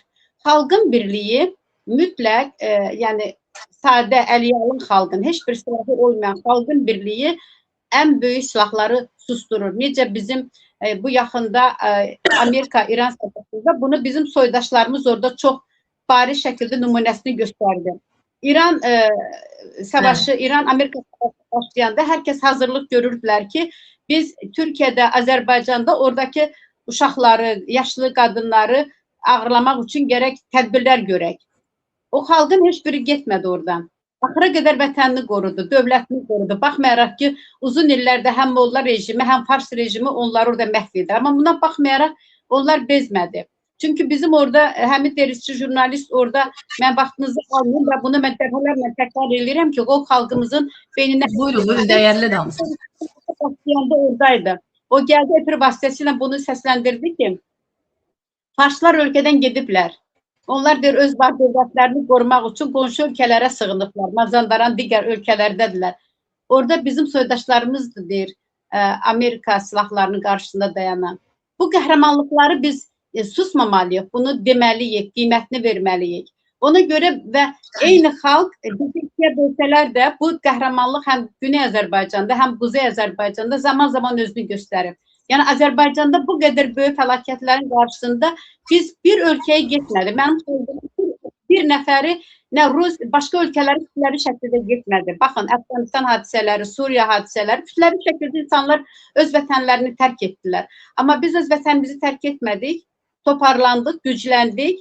Çox yaxşı bir ifadə var. Deyir, ayaqyalın öz vətənindən qaçan uşaqlar bugün komutan kimi öz vətənlərini gedib qorudular. Biz bu qəhrəmanlıqları mütləq xalqımıza tanıtmalıyıq. Biz mütləq ki, xalqımızın bu müsbət keyfiyyətini, bu qəhrəmanlıq keyfiyyətlərini, ədalətli mövqeyini, xalqlara qarşı dözümlülüyünü, baxmayaraq ki, bizi qınayırlar, soyqırım törətdilər filan, saxta. Bu saxta soyqırımla bağlı məsələyə ayrıca bir mövzu açmalıyıq. Bu çox ciddi bir məsələdir. Amma buna baxmayaraq biz... Bu çox ciddi bir məsələdir, çünki gündəmin mövzusudur bu. Amma biz bu mövzudan aşmıyıq burada. Yəni demək istədiyim şey odur ki, bizim əgər dözümlü yanaşmağın özü də bir qəhrəmanlıqdır. Əgər bugün erməni sənə soyqırım törədirsə, Xocalıda, Zəngəzurda, İrəvanda və sənin məmləkətində erməni heç bir qorxu, ürkü olmadan yaşayırsa, demək bu bizim xalqımızın qəhrəman keyfiyyətlərindən biridir. Dözümlülük, xalqların günahını... Aililiyidir, bəli. Yəni, buyurun. Bəli, təşəkkür edirəm Sədaqət xanım, dəyərli Sədaqət xanım. Mütləq biz sosioloqlarımızı da biz dəvət etməliyik bu prosesin içərisinə. Onlar mütləq bu adı verilməlidir. Bu hadisələr elədir ki, mütləq biz tutaq ki, Avropadakı sosioloqlar 2-ci Dünya Savaşından sonra onlar çox ciddi işlədilər ölkələrinin üzərində. Haqları təhlil etdilər, nələr etmək və nəzəriyyələri hazırladılar. Mən inanıram ki, mesela Polşa xalqının bilim adamları, sosioloqları onlar sakit durmadılar. Onlar məhz o sistemi dağıtmaq üçün mübarizə apardılar. Mən inanıram ki, bizim bilim adamlarımız da bu sahədə sakit durmayacaqlar. Məhz bu bürokratik və bu ağlasığmaz hadisələrin bir nizama düzməşi üçün mütləq öz sistemlərini işləyəcəklər. Bəli. Çox düzgün vurğuladınız Sədaqət xanım. Baxın, Baltik yolu inqilabı 1989-cu ildə belə bir fakt var, bilirsiniz. Təxminən 2 milyon insan əl-ələ tutaraq yüzlərlə kilometr canlı zəncir yaratmışdı. Yəni belə inqilablar olub ki, Azərbaycan xalqı isə bu 44 günlük savaşda nəinki qonşu ölkələri, millətləri dünyaya belə deyək, şok yaşatdı. Yəni biz igidlərimizin mübarizə xətti, döyüş xətti dünyanı belə silkələdi. Belə bir xalq sizcə bir gün belə bir zəncirvari inqilabı edə biləcəkmi? Yəni özünü belə deyək, sevə biləcəkmi özləri üçün? Sualım Zakir bəyədir. Buyurun Zakir bəy. Sevinç xanım, bayaq inqilablardan danışdınız. Bəli, Azərbaycan xalqı buna məhkumdur. Məhkumdur. Başqa bir yolu yoxdur. Çünki əgər biz bunu eləməsək, 90-cı illəri gözünüzün qabağına gətirin. Bütün hadisələr əvvəl Pribaltikada, Gürcüstanda, sonra bizə keçdi və xalqlar o vaxtı həqiqətən də Qafqaz xalqları necə ki, indi bugün bilməm xəbərimiz var yoxdur. Bu dəqiqə Qafqaz xalqları nümayəndələri birləşib Qafqaz evi haqqında düşünürlər.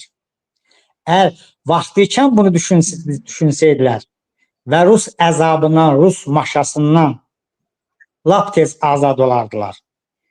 Çünki sən necədir? Bizdə həmişə xalqla hesablaşma olmayıb. Başda oturan 3-4 nəfərin səhvi ucbatından həmişə bizdə problemlər yaranıb. Götürək, bizim Sədaqət xanım məndən də yaxşı bilər, bugünkü dava dövrü Zəngəzur problemi, mən qısa bunu kobud bir misalla izah edəcəm. Tutaq ki, mənim 4 otaqlı bir kvartiram var. Və düşmən gəlib mənə deyir ki, bunun bir otağını Sədaqət xanıma verməlisən. Mənim gücüm çatmır, məcburam vermək. Çox gözəl. Bunun qıraqdakı otağı ver də. Yox, mən iminli ortadakı otağı verirəm ki, sonra gələcəkdə mən kimdənsə icazə alıb bu otaqdan o bir otağıma keçin. Zaten 80-ci illərdə Qazaxdan neçə min kvadrat kilometrlərdən sahələr Əliyevin dövründə verilib Ermənistana. Elə Zəngəzur məsələsində də xalqla məsləhətləşərdilər. Verirsən, mən başa düşürəm, şəraiti nəzərə alıram, hər bir şeyi nəzərə alıram, qorxunu da hamısını nəzərə alıram. Qıraq bir sahədən verərdim, sən öz evindən öz evə keçmək yolu, özün öz yolun üstündə tikan niyə kirsən? Mənim hörmətli babam, qurucu babam, yaradıcı babam. İndi də bugün həmin proseslər gedir. Yuxarıda oturanlar nəyisə həll edir, millətin bu işdən tamamilə xəbəri yoxdur. Və millət nə qədər bu proseslərdən uzaqlaşıb da zaten bu proses uzaq gedəcək. Və vətənin azadlığı uğrunda, bu sistemdən azad olmağımız uğrunda, xoş güzaran uğrunda getməkdən ötürü hökmən biz aşağıdan yuxarı birləşməliyik, millətləşməliyik. Başqa cür mümkün deyil. Yoxsa başda 3 nəfər oturdu, kimlə dostluq elədi, zəng elədilər, hə, Qazaxdan 1000 kilometr ver Ermənistana, Tozdan Şəmşəddinə bu qədər ver, məsələ bitdi. Bitməməlidir məsələ. Mən orada ölməliydim ki, bugün mən Zəngəzur davası eləməməlidim. Zəngəzur yol deyil. Zəngəzur, üzr istəyirəm ifadəmə görə, iki türk xalqının arasına çalınmış pazdır. Biz bu dəqiqə həmin pazı güc gəlib dartıb çıxarda bilmirik. Niyə? Çünki babalarımızın səhvinə görə və bugün biz bu məsələləri həll eləməsək, mən biraz haşədən qırağa çıxım, Ağa oğlunun Zərdabının cənazəsi üstündə dediyi məruzəni gözünün qabağına gətirin, bu mirası. İndi bir vaxt nəvələrimiz də bizim cənazənin üstünə deyəcəklər ki, bu nə ölkədir, bizə miras qoydunuz, getdiniz. Və bu sözləri bizim ruhumuzu titrətməməkdən ötürü bugün biz yatmamalıyıq. Biz bugün hərəkət eləməliyik. Mən demirəm ki, bir dəqiqə tüfəng götürək, qılınc götürək, yox. Söz var ki, söz var, bir orduya bərabərdir. Qələm var ki, adi bir söz yazarsan, söz dağı yerindən oynadar. Ona görə biz birləşməliyik. Birləşməməyimizin də bugünkü səbəbi bizim başda olan ziyalılarımızın, üzr istəyirəm, dönə-dönə ifadəmə görə, yarınmaq və yaltaqlıq mövqeyi tutmağıdır. 80 yaşı olan Yazıçılar İttifaqı ölüb. Ölüb prosta yəsi yoxda aparıb basır. Bugün kreslodan əl çəkmir. Hər bir şey kresloya satır. Birinci şərt, hər bir şey. Bizdə o kreslodan yapışan, üzr istəyirəm, elə bilir ki, dədəsindən miras qalır. Ay balam, heç bir mən yaxşı oğlansan, çox gözəl oğlansan. 5 il 10 il işlədin, sənə yaxşı yox. Səndən yaxşı olan yox. O birisi yaxşı olan gəlsin, görə o hansı ideyalar gətirir. O nə deyir? Yox, bizdə bir nəfər bir yerə yapışdı, satsa, özü çıxır, deputat çıxır, üzr istəyirəm, dönə-dönə xanımı gəlir. Deputat çıxır, qızı gəlir. Özü bizi söyüb biabılır, indi qızı bizi söyüb biabılır. Belə cəmiyyət olmaz. And olsun Allah'a, belə cəmiyyət olmaz. Belə yaşamaq olmaz. Sadə belə yaşamaq olmaz. Ay qardaş, ay bacım, ay anam, ay dədəm, sadə haqqımı tələb elə. 3 gündür burada su gəlmir. Bir nəfər gelib suyunu evdən çəkir, heç kim gelib suyunu tələb eləmir. Sən pul verirsən, üzr istəyirəm. Belə bir ifadə var, kobud ifadə. Muzikanı zakaz edir. Pul verən muzikanı zakaz edir. Sənə pulsuz heç nə verilmir. Bugün Azərbaycanda yeganə bir şey pulsuzdur. Nəfəs almaq. İndi yəqin ki, səhər buna da sonra məni söyləyəcəklər, buna da nalıq qoyacaqlar. Hökmən 100%. Qalan ancaq cərimələr ölkəsidir.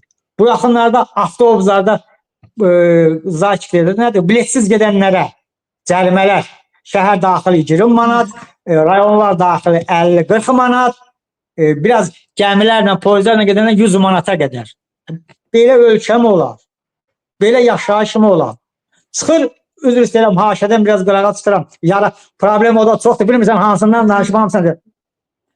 Maarif nazirimiz nədən nazir? Repetitor. Repetitorları kim yaradır? Mən deyirəm o problemi, o da həmin problemi qaytarıb mənədir. Mən problemi deyirəm ki, hörmətli nazir, qadan alıb, sən bu problemi həll elə. Mən demirəm ki, o problemi sənə deyirəm, sən qaytar təzədən onları mənədir. Xeyr. Və biz də oxumuşuq. Bizim dövrümüzdə repetitor var mıdır? Müəllim 45 dəqiqənin ağasıdır. Çünki bugün müəllimi hörmətdən o qədər salıblar. Yolla keçənə müəllim, nə bilim, üzr istəyirəm, kanalizasiya təmizləyənə müəllim, hamıya müəllim demək olmaz. Hətta hər diplomluya müəllim demək olmaz. Müəllimlər görmüşük. Haşədən, mən şəxsən özüm 8 il liseydə dərs demişəm. Mən bilirəm müəllim nədir? Müəllim hansı əzabdan keçir, hansı əziyyətdən keçir. Yoxsa Ağdamlı, Allah rəhmət eləsin Məmməd Araza, ruhu qənim olsun Aqil Abbasa. Aqil Abbas deyir ki, müəllim dərsdən sonra geçsin beton qaldırsın. Bu nə yanaşmadır? Bu nə təfəkkürdür? Bu hansı ağlın məhsuludur? Bu nə deməkdir? Müəllimin bir vəzifəsi var. İnsan yetirmək. Valideyn bizi göydən gelir, müəllim bizi göylərə qaldırır. Müəllim olmasa biz heç kim olarıq. Biz müəllimlərə, mən şəxsən, mən dərs deyən müəllimlərdən çox az qaldım. Həmin qalan müəllimlər, Sevinç xanım, inanmazsınız, mənə orta məktəbdə dərs deyən müəllimlər bu dəqiqə professorlardır. Ali təhsil ocaqlarında dərs deyir. Mən bu gün onları da görəndə istər-istəməz özümü yığışdırıram. İstər-istəməz. Ancaq bu hakimiyyət müəllimi o günə salıb ki, müəllim uşağa təhqir eləyə bilməz, artıq söz deyə bilməz. Çünki bunlar düşünülmüş surətdə cəmiyyəti pozurlar. Mən üzr istəyirəm, dönə-dönə. Mən nəvəmi boynumda gəzdirirəm. Nəvə, baba məni balatanı açmağa apar boynumda gətir. Mən onun yumşaq yerinə bir şilla vuranda qonşu çəksə, mən 200 manat cərimə verirəm. Bu nə demək? Bu nə yanaşmadır? Həmçinin mənim müəllimim döyür də. Və qurban olum o müəllimin əlinə ki, mən bu gün həmin çörəyi yeyirəm. Döyüb o demək deyir ki, müəllim məni təhqin altında salıb. Yox. Yüngül bir yanağıma toxunub. Burada qeyri-adi heç nə. Mən demirəm ki, nədəkində müəllimlər döyüşür. Yox, əstəğfurullah. Mən şiddətə ancaq ki, müəllim heç nə deyə bilmirsə, müəllimi sən o qədər nəzərdən salmısansa, 60 ilin müəllimin deyirlər, get şagirddən üzr istə ki, sən ona söz deyimsən, acı söz deyim, təhqir edimsən. Həmin müəllim səhər şagirddən üzr istəyirsə, bu o deməkdir ki, müəllimlər öldü. Müəllim olmayacaq. Ona görə də repetitor olacaq. Gospodin ministr. Və bir milləti öldürmək istəyirsənsə, onun dinin, təhsilin əlindən al, o millət məhvə məhkumdur. Ona görə də bütün bunlara qarşı getmək üçün böyümüzdən, kiçiyimizdən asılı olmayaraq biz hər yerdə birləşməliyik. Səhiyyədə də, maarifdə də, adi məişətdə də birləşib sözümüzü demək. Demə söz. Bizi tək-tək məhv edir. Çünki qonşunun qapısını döyürlər. Mən qapımı bağlayıram ki, mənə nə? Ancaq Azərbaycanda bilmirəm, bilirsiz, bilmirsiniz, üzr istəyirəm, deyəsən, çox danışın, vaxtınızı alırlar. Sevinç xanım, sizə söz deyə bilmirlərsə, sizin qardaşınız haradasa işləyirsinizsə, ona təsir edirlər ki, çerez qardaş sənə təsir edir ki, sən danışmayasan. Mən ona görə bütün qohum ağrabəmə demişəm ki, mənim adımı tanımırsınız, mən adlı adam tanımırsınız, məndən imtina edin. Necə Zahid Qənimətoğlu Meysəri cəmaatına deyib ki, məndən imtina edin, mən də demişəm, məndən imtina edin. Mən bir canım var da, onsuz mən müəyyən yaşımı yaşamışam, pis də yaşamamışam, övladlarım ali təhsilli, evləri, eşikləri. Bundan sonra nə olacaq olacaq. Mən bu mübarizədən dala qayıtmayacağım. İnşallah bizə uğurlar, hamımıza. Birlik, bir də birlik. Başqa yol yoxdur. Var olun Zakir bəy, dəyərli millət vəkilimiz. Buyurun Sədaqət xanım. Evet hanım, Zakir müəllim o qədər çox ciddi bir məsələyə toxundu, müəllim məsələsinə və eğitim məsələsinə. Çünki bizim əslində bütün yaranan problemlərimiz məhz bu eğitimdəki tədrislərimizin haqqında çox az məlumatlı olmağımızdan yaranan məsələdir. Ona görə belə acil, belə müti, belə bir yenidirici dərlər. Sanki bizə yuxarıdan idarə edən bir toplum tanıtmaya çalışırlar. Məsələn, xüsusi olaraq mən nəyə vurğulamaq istəyirəm? Bayaq o ermənilərlə bağlı məsələyə toxunduq. Məsələn, 1828-ci ildə bizim Türk müqaviləsidir. Zakir müəllim də bunu çox yaxşı bilir. Müqavilə bağlananda orada yazılır ki, Naxçıvan xanlığı ilə İrəvan quberniyası Rusiya dövlətinə birləşdirilsin. Qacar dövləti ilə Rusiya dövləti arasında qaralan, özü Qacar dövləti olub bu zaman. Hökumətin adı Qacar hökuməti olub. Sonra İran elədilər o qadı. Və orada isə erməni adı yoxdur. Ermənilər hara birləşsin, belə bir şey yoxdur. Orada xüsusi maddə əlavə ediblər ki, 15-ci maddəyə görə ermənilər köçürülsün Naxçıvana və digər İrəvan quberniyası. Və bugün bizim layihətimiz və bizim o tədrisimiz və bizim məsələni yuxarıdan idarə edən o Çar Rusiyası və Sovet hökumətinin təbliğatı nəticəsində biz böyük bir Ermənistan dövlətinin problemləri ilə 200 ildir savaşırıq. savaşmırıq biz. Əslində bizi onların sayəsində orada coğrafiyada belə bir qurumun yaranmasıyla bizə qarşı çox ciddi böyük bir səlb yürüyüşü. Yəni bir tərəfli və bütün o savaşlara baxırıq, soyqırımlara baxırıq, tərəf hər zaman erməni tərəfindən olub. Heç vaxt ermənilərə qarşı soyqırım törədilməyib. Bir erməni soyqırımı ilə bağlı bir çalışsa. Ona görə də biz müəllimlərimizi bu məsələdə aktiv olmağa, yəni mütü olmamağa və tədrisin tarixə bir də təzədən nəzər yetirməyə. Ən maraqlı burasıdır ki, 1828-ci ildə müqavilə bağlanır. Azərbaycan tədrislərində Ermənistan dövlətinin yaranma tarixini bugün tədris olunan tarixdə 1825-ci il mart ayının 22-sinə edirlər. Təsəvvür edirsiniz nə deməkdir bu? Mart ayının 22-si bizim Novruz bayramımızdır. Bunu erməni xalqının milli bayramı kimi onu əvəz edirlər. Dəyişirlər ki, insanların Novruz bayramı yadından çıxsın. Bu Ermənistan dövlətinin yaranma tarixi kimi dünya, yəni tarixdə qalsın. Və bizim də demək olar ki, hamının müqavilə necə deyərlər, bağlananda heç erməni xanlığı, erməni quberniyası, erməni ilə bağlı bir qurum quruluş olmuyor. Amma biz indi gəlib hansı dövrə gəlib çatmışıq? Siz ona görə biz ümumiyyətlə bir xalq olaraq bizim biraz sakin, mədəni davranışımız bizə çox böyük fəlakətlər üçün əsas yaradır. İndi bizə əsla susmaq olmaz. Əsla bu ədalətsizlik, bu haqsızlığı heç birlə susmaq olmaz. Mütləq bütün müəllimlərdə, ziyalılarda, oxumuş insan, dərk edən, düşünə bilən hər kəs bu mübarizənin içində olmalıdırlar. Bu müxalifətin içərisinə gəlməyin. Demirik siz gəlin müxalifətlə birləşin. Amma siz birlik yaradın. Oturun tarixi gerçəkləri. Mən demirəm 1000 illik tarifi. Ən azı son 200 illik tarifi gözəl təhlil edin və ortaya həqiqətləri qoyun ki, dünya xalqları da taşıb qalmasınlar. Çünki fəlakət, saxtalıqla qurulan cəmiyyətlər bu səbəb ədalətli olmurlar. Onlar digər xalqlar üçün təhlükədirlər. Siz təsəvvür edin ki, bizim Azərbaycanda yaşayan ermənilərin heç biri Ermənistana getmədi. Bugün də onlar qaçıb yenə gəlirlər Azərbaycana. Belə faktlar var. Biz bununla bağlı Sevinçlə ayrıca bir proqram eləyək. Niyə ermənilər Ermənistana deyil? Niyə orada indi hazırda sülh müqaviləsi olmasa da indi bu sakit dövrdə, dinç dövrdə Paşinyan hökumətinin orada olması hesab edib və Ermənistanda getmişlər də Azərbaycana qayıdırlar.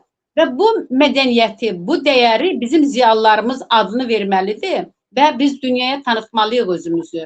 Yoxsa biz belə sakit susmaqla, Zakir müəllim dediyi kimi və biraz mütəvazi davranışımız bizə çox böyük bir fəlakətlər gətirə bilər. Mən hər bir qadınımıza bu şeydə səslənirəm. Övladınızın gözünə baxaraq düşünün. Heç nə deyirsiniz. Siz oxumanıza da ehtiyac yoxdur. Ali təhsil almanıza heç ehtiyac yoxdur. Siz övladınızın anasısınız və onun gələcəyinin qarantı siz olmalısınız. Mənim övladım üçün 10 ildən sonra nə baxırlar? Mən övladımın ədalətli bir cəmiyyətdə yaşaması üçün mən ayaqda olmalıyam. Mən gedib bu öz taleyimi, öz qədərimi özü müəyyənləşdirməliyəm. Odur ki, hər şey xalqımızdan asılıdır. Bütün bərabərliyindən asılıdır. Biz bunların bütün bu fəlakətlər, yəni çox uzaq tarix deyil. Yəni son 100 ilin fəlakətini biz indi yaşayırıq. Buna görə özü o qəhrəman oğlanlarımız hayır. Onlar biz şəhidlərimizi düşünün ki, hələ biz bunun hesabı da sora bilmirik. Əgər özünü biz o insan kapitalına vuran zərbəni hələ meyarını hesablamamışıq. Əgər bir insan özünü vətən üçün öldürürsə, gör sağ qalarsa bu vətən üçün nə edə bilərdi? Biz bu əmsalı hələ hesablayıb nə də özümüzə tanıda bilirik, nə də bunun hesabını sora bilirik. Yəni sadəcə biz elə bil ki, qurbanlıq bir şey kimi düşünürük ki, müqavilə bağladık, müharibə qurtardık. Bununla bitmir. Biz hər bir şəhidimizin ölkəmiz üçün vura biləcəyi o faydalı iş əmsalını mütləq qiymətli hesablamalıyıq ki, insan ölürsə, vətən üçün bu sağ qalardısa mənim dövlətim üçün nə qədər faydalı ola bilərdi. Mütləq mənim institutlar bunu işləsinlər, bunu hesablasınlar və bununla bağlı artıq bir daha müharibələrin olmaması üçün. Çünki müharibə törədən insanlardan çox böyük təzminatlar almaq lazımdır ki, xalqlar dinc, ədalət, əmin-amanlıq şəraitində yaşasınlar. Yoxsa bu terrorçuları yetişdirirlər.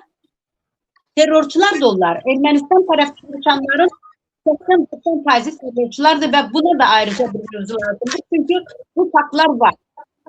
Bəli, bəli. Düz deyirsiniz, dəyərli Sədaqət xanım, mən sizə təşəkkür edirəm.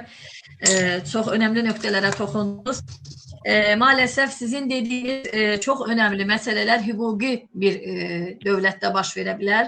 O yüzden de bizde hele bu baş vermir. Çünkü insanlarımızın değeri yoktu, hukuk yoktu, kanun yoktu. Bunlar işlemir hiçbiri maalesef. O yüzden de inşallah ki sizlerin sayesinde, halkımızın sayesinde, halk parlamentinin değerli savadlı milletvekillerinin sayesinde elə bir hukuku devlete nail olacağıq. Bugün buyurun Zakir Bey, önemli fikriniz var. Sədaqət xanım gözəl bir mövzuya toxundu. En büyük investisiya insana qoyulan investisiyadır. Çünkü ancaq çox təəssüf biz insana qiymət vermirik. Plus bizim dağılan rayonlarımızın heç bir pul hesablanmır və elə bir kiminsə dədəsinin malıdır, bunu bağışlayıb kiməsə. Mən üzr istəyirəm, bir balaca bir misal gətirəcəm, dönə-dönə üzr istəyirəm hər fikrinizdən, həm də bizi dinləndir. Bir gün qonşu bir şahın başqa bir qonşu şahla dava eləmək istəyir, bəhanə axtarır.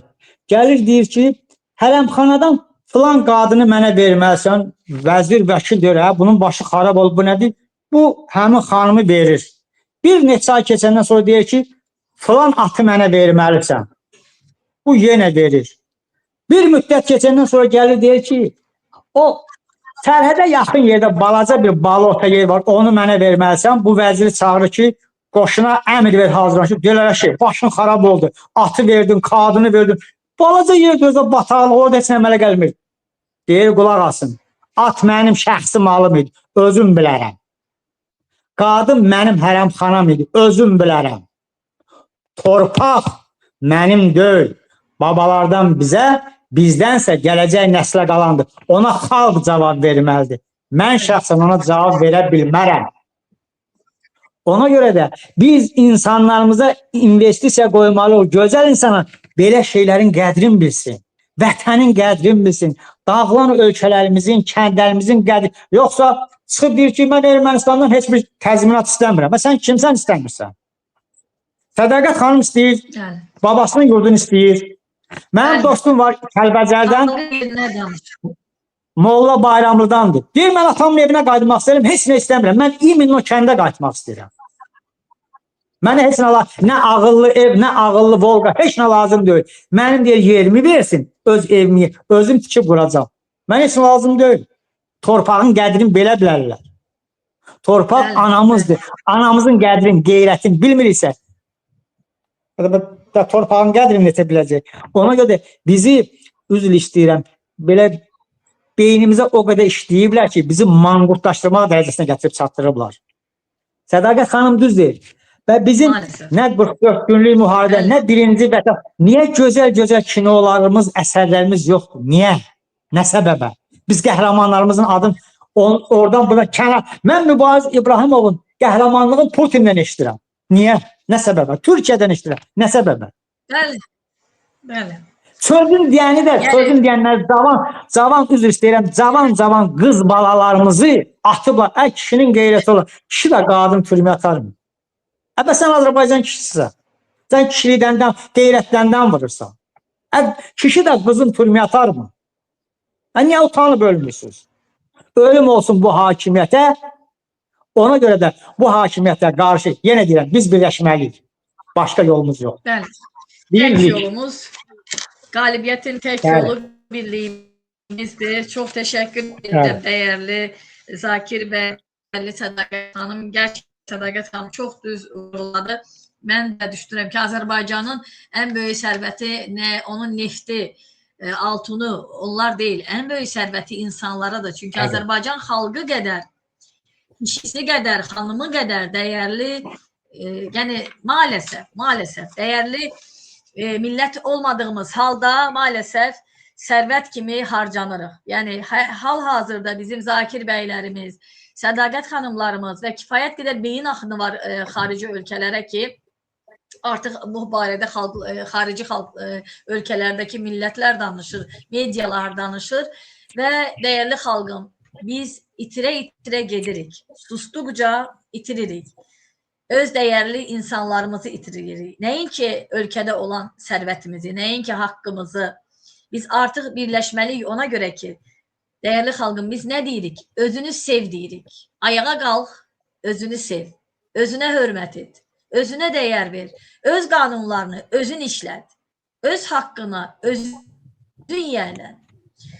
Yəni biz ilk öncə savaşda qalib gəldik. Bəli, bu gözlənilən idi. Çünki o savaşı 30 ildir səbirlə gözləyən qəhrəmanlarımız, Azərbaycan kişiləri və xanımları vardı.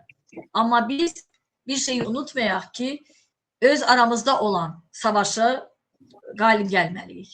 Biz bugün mənim qapım döyülür, mənə nə, siyasətə qarışmayım deyərək hər qapının döyülməsini gözləməməliyik.